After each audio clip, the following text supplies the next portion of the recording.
दुनिया भर की सैन्य शक्तियों पर नजर रखने वाली वेबसाइट ग्लोबल फायर पावर ने साल 2023 की रैंकिंग जारी कर बड़ा खेल कर दिया है।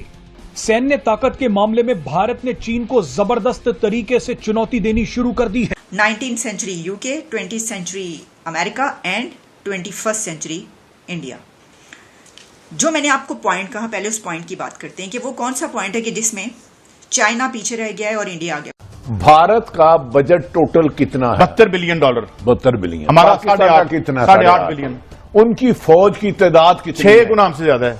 उनके पास लेटेस्ट जदीद असला किसके पास है? जदीद असला हम समझते हैं कि क्योंकि हम उनके साथ ना साइज में हमारा मुवाजना है, ना हमारा उस तरह से रिसोर्स। तगड़ी मिलिट्री फोर्स यूनाइटेड स्टेट्स की है, दूसरे नंबर की रूस की है, तीसरे नंबर की चाइना की है, चौथे नंबर की भारत की है।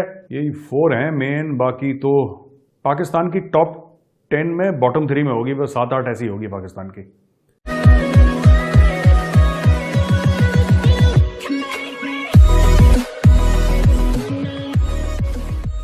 नमस्कार दोस्तों, अब यहाँ पर कहा यह जा रहा है कि इंडिया जो है वो चाइना को मतलब अजीब तरीके से टक्कर दे रहा है। अजीब तो नहीं कह सकते, लेकिन एक टक्कर दे रहा है। और बात दरअसल यहाँ पर ये हो रही है कि सबसे नंबर 1 पर अमेरिका है, दूसरे नंबर पर रशिया है, दूसरे नंबर पर चाइना, तीसरे नंबर पर रशिया और चौथे नंबर पर इंडिया है।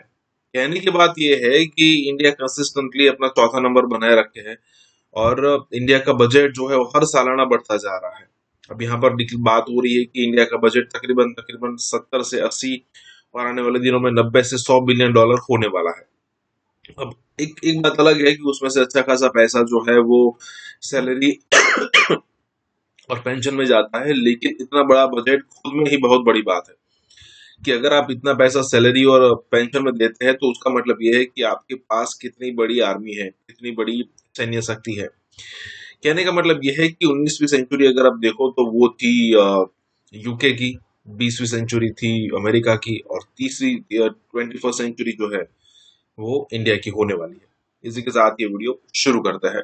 दुनिया भर की सैन्य शक्तियों पर नजर रखने वाली वेबसाइट ग्लोबल फायर पावर ने साल 2023 की रैंकिंग लिस्ट में सबसे ऊपर अमेरिका है, दूसरे नंबर पर रूस है, तीसरे नंबर पर चीन है, तो वहीं चौथे नंबर पर भारत है। लेकिन आपको बता दें कि चौथे नंबर पर रहते हुए भारत ने एक बड़ा खेल कर दिया है। सैन्य ताकत के मामले में भारत ने चीन को जबरदस्त तरीके से चुनौती देनी शुरू कर दी है। This is India century. ये इंडिया की सदी है, not decade but this is India century. क्या ये बात हकीकत है? ये सदी इंडिया की सदी बनने जा रही है। इसके ऊपर कुछ सर्वे भी हुए हैं और रिपोर्ट्स भी शाया हुई हैं। न्यूयॉर्क टाइम्स कहता है, will this be the Indian century? World's largest democracy is now simply the world's largest. वो अमेरिका की सदी थी और जो 21वीं सदी होगी वो इंडिया की सदी होगी, यानी century. 19th century UK, 20th century America and 21st century India. जो मैंने आपको पॉइंट कहा, पहले उस पॉइंट की बात करते हैं कि वो कौन सा पॉइंट है कि जिसमें चाइना पीछे रह गया है और इंडिया आगे बढ़ गया है। एक ग्राफ आपको नजर आ रहा है, न्यूयॉर्क टाइम्स की रिपोर्ट में एक ग्राफ है और इसमें आप देख सकते हैं कि एक पॉइंट आता है कि इससे पहले तक चाइना ऊपर जा रहा है और इंडिया भी ऊपर जा रहा है, लेकिन इंडिया उससे नीचे है काफ़ी। लेकिन फिर एक पॉइंट आता है कि जहां पर चाइना अचानक से नीचे चला जाता है और इंडिया ऊपर बढ़ता चला जा रहा है। इस भारत का बजट टोटल कितना है? $72 बिलियन। 72 बिलियन। हमारा पाकिस्तान कितना? 8.5 बिलियन। उनकी फौज की तादाद कितनी? 6 गुना हमसे ज्यादा है। उनके भारत इस्राइल अमेरिका के साथ एट ए टाइम जंग करती है। उनकी तीनों की इंटेलिजेंस आपके खिलाफ साजिशें कर रही है। डिटर कर दिया। अब पाकिस्तान डरा हुआ है। डिटरेंस तो मौजूद है कि आप डर के पहले ही ना करें, लेकिन अगर आप करें तो फिर हम आपको कुछ न कुछ सजा देंगे, क्योंकि हमने ऐसी फोर्स रखी है जो आपसे सुपीरियर और हमको आपका इलाका कैप्चर कर। तो मैं आपसे ये कह रहा हूं कि जब तक आप खुद यहां पे चीजें नहीं बनाओगे जिसका इकोसिस्टम भारतीय होगा, आप कभी ग्लोबल फायर पावर इंडेक्स में टॉप पे नहीं जाओगे। आप टॉप 3 टॉप 2 में आप जा ही नहीं सकते। यही कारण है जिसकी वजह से मोदी जी कहते हैं ठीक है हम ये चीज बाहर से खरीदेंगे लेकिन बनाओ भारत में। ये जो जी इंजन्स की डील हुई है, क्या डील हुई है? यही तो डील है कि बनाओ भारत में, हर चीज बनाओ भारत में, जो भी बना सकते हो भारत में बनाओ।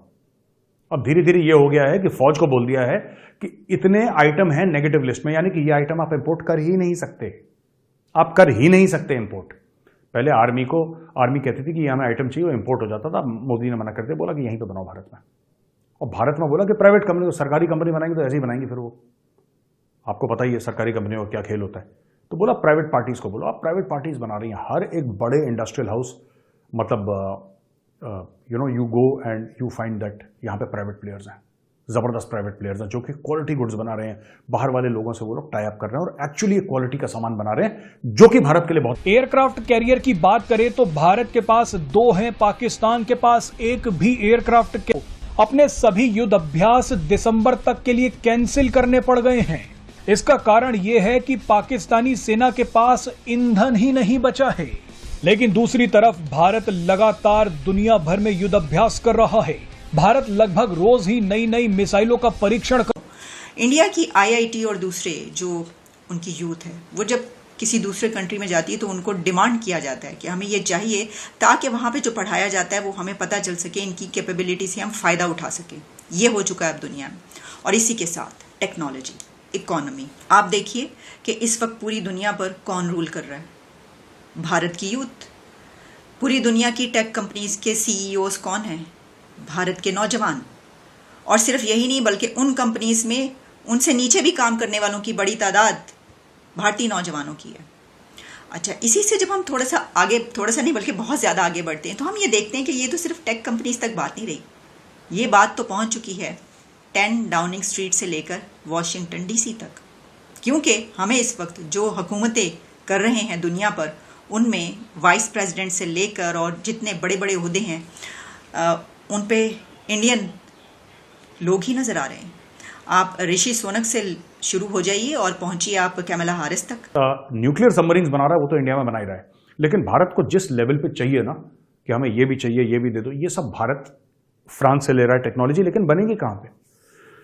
ये जो स्कॉर्पियन सबमरीन्स हैं बनेंगी कहाँ पे? ये बनेंगी भारत में।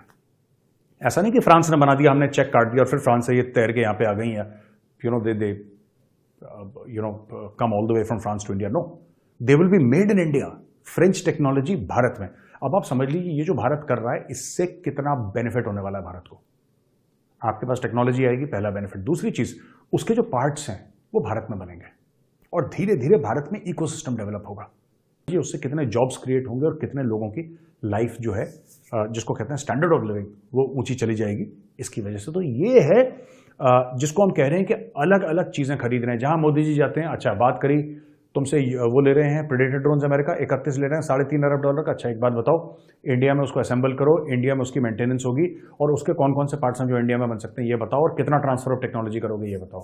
जी का इंजन ठीक है, इतने करोड़ की हम तुम्हें डील देते हैं, लेकिन पूरी की पूरी 100% ट्रांसफर ऑफ टेक्नोलॉजी तुम इंडिया को करोगे। अब तुम बताओ इंडिया में कब बना रहे हो?